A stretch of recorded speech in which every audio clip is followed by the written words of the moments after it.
Hello and welcome to Number by Color. My name is Todd and I am super excited to talk about today's game, Ara Fell. If you didn't know, I'm a huge RPG fan dating all the way back to the NES, and I'm always looking for new games that will scratch a pretty particular itch I have for old school JRPGs. So you might be thinking, why Ara Fell? Why now? Why should I care? Well, let me paint a picture. We're in the thick of a pandemic, I'm in between major AAA game releases, and I want to get at least a few games out of my backlog before the next big game comes out. So I thought to myself, what seems fun and quick? Out of all the games I had at my disposal, this one spoke to me the most. And by the way, it was not as quick as I thought it would be. It took me about 34 and a half hours to get the Platinum Trophy, which means it's just as hefty as the RPGs that inspired it, and it also may imply my level of enjoyment with the game. I wasn't expecting it to be as big as it was, but I'm glad it was. But enough preamble, let's get into the review. Developed by Stegosoft Games and published by Dangan Entertainment, Ara Fell Enhanced Edition really took me by surprise. The original version of the game released on Steam back in June of 2016, but the Enhanced Edition didn't come out until March of 2020. And believe me, it really has much more than the original did. It's available on all platforms, including Xbox, PS4, and Switch, and I believe the original version was made with RPG Maker 2003, which is pretty impressive, though the Enhanced Edition was developed with Unity. I'm going to be honest, there are two major factors I had to take into account when playing this game. This is a walk, but stick with me. See, in my opinion, indie games, and especially indie RPGs, don't always have writing at the quality level of most major releases. That's not to say they don't exist, and I'm also not implying good games can't have bad writing. It's just sometimes that makes it harder for me to get invested. So that's the first major factor. The second factor is that this game is about vampires, and I really don't like vampires, or werewolves, or zombies, or I guess most creatures in that genre. You can imagine how surprised I was when I quickly discovered that this game didn't suffer from either of those two factors. I found myself enjoying a well-written story about an ancient feud between elves and vampires, a human girl who just happens to discover a relic that can break a curse, and a continent that floats in the sky. I know, when I say it like that, it almost sounds like three different stories. But I really liked what developer Stegosoft Games did here, subverting my expectations and keeping me entertained and interested the whole way through. Speaking of subverted expectations, the gameplay in this game is one of its strongest features, and there are actually a lot of systems in play here. In fact, I'd go so far as to say that the way this game is put together feels more like playing a 90s-era RPG that was released in modern times, as opposed to a modern RPG that was meant to mimic 90s-era RPGs. That probably doesn't sound like much of a distinction, but I think it's important to understand the feelings that this game evokes. I almost don't want to discuss everything, because part of the joy of this game lies in the discovery of its mechanics. But I'll at least cover the basics. Battles in Ara Fell are turn-based, my favorite, with a turn indicator akin to games like Final Fantasy X, where you can clearly see the turn order for each round. Characters take turns using normal attacks or character-specific skills to dispatch enemies, as you might expect, and there's a pretty decent variety of character skills and enemies to fight. Other than a few nitpicks, which I'll talk about later, battles were fairly well balanced and usually felt rewarding enough to not feel cumbersome and routine throughout the entirety of the game. You might be wondering what kind of encounter system this game uses to initiate combat, and I'm happy to say that there are no random battles in this game. All enemies can be seen on the screen, and most of the time you can avoid fighting if you really don't want to. This is nice for players who prefer to move through environments quickly and just care about the story. On top of all this, all health is restored after each battle, so you can play all out without worrying about being prepared for the next encounter. And for those who prefer to not have to grind in RPGs, there are 4 different difficulties that can be switched at any time.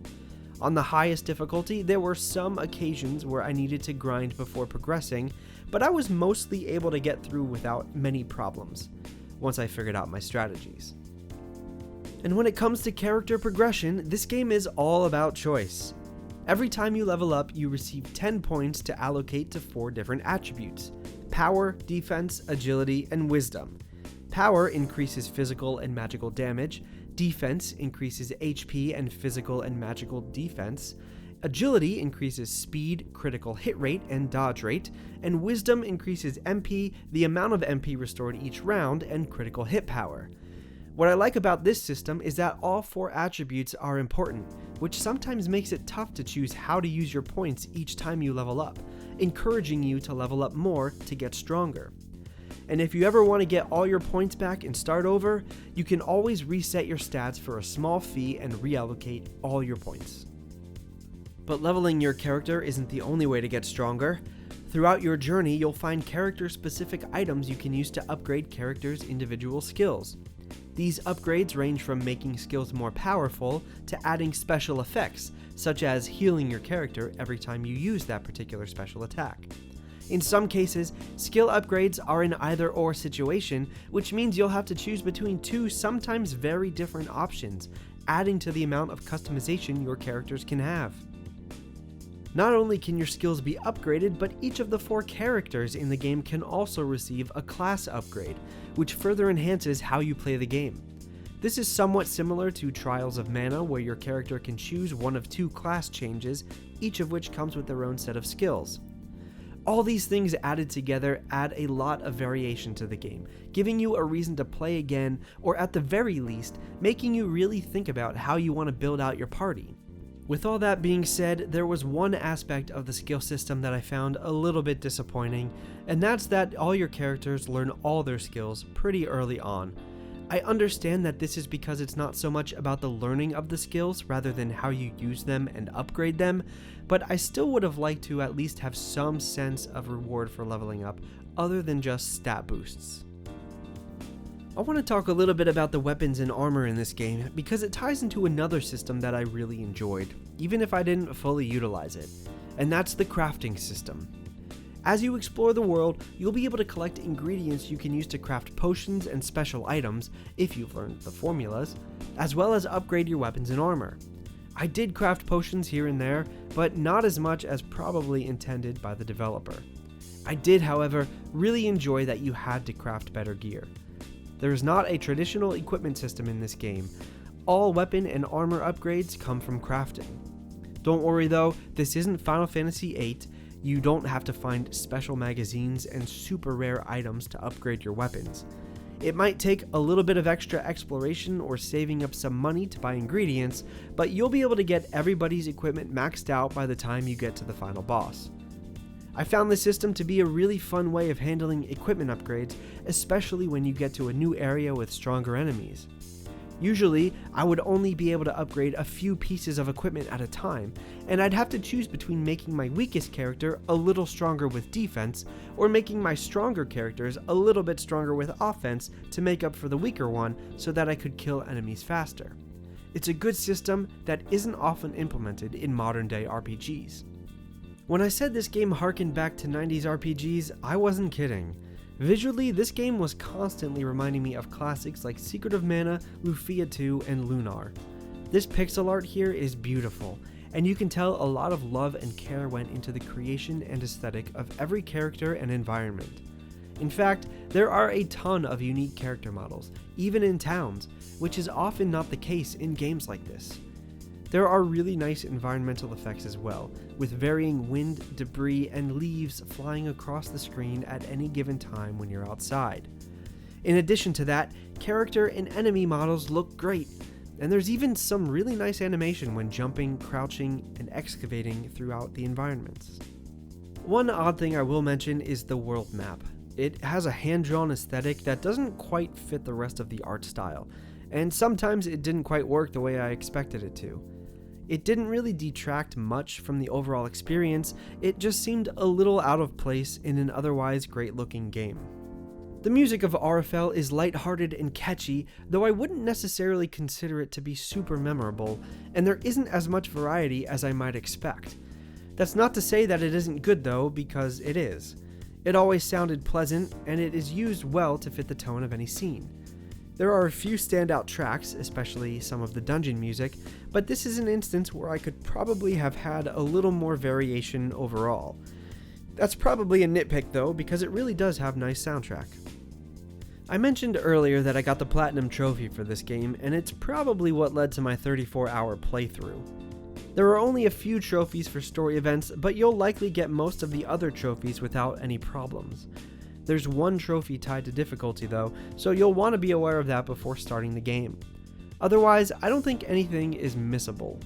Most are tied to things like completing all quests, leveling up, and exploration. Overall, it's a decent list, and I didn't really have any trouble with it. As I said earlier, there was just something about this game that really got me. Whether it was the pixel art, or the battle system, or the crafting, it just checks so many of the boxes for what I look for in an RPG. There are even really nice quality of life features, like having a fast travel system, warning you before every boss battle, and not having a game over screen, that make the experience much more enjoyable. Uniqueness of art notwithstanding, this game was enjoyable from beginning to end. Some indie games can be hit or miss, and if I'm being honest, a lot of the pixel-based retro-style games that have come out in the last few years have looked horrible. But this game is an exception, and I think anybody who likes turn-based JRPGs will find a lot to like here. I don't have many negative things to say, and even the things that I did find a little bit annoying didn't really detract from my overall enjoyment of the game itself. If you're looking for a fun game to play between now and the next big game, this is it. But what do you think? Have you played Ara Fell? Let me know what you thought about it, and also give me some recommendations for other indie RPGs to play. I'm always looking for something to fill my backlog. For now though, I gotta go, so thank you for watching, make sure you subscribe, and I will see you soon.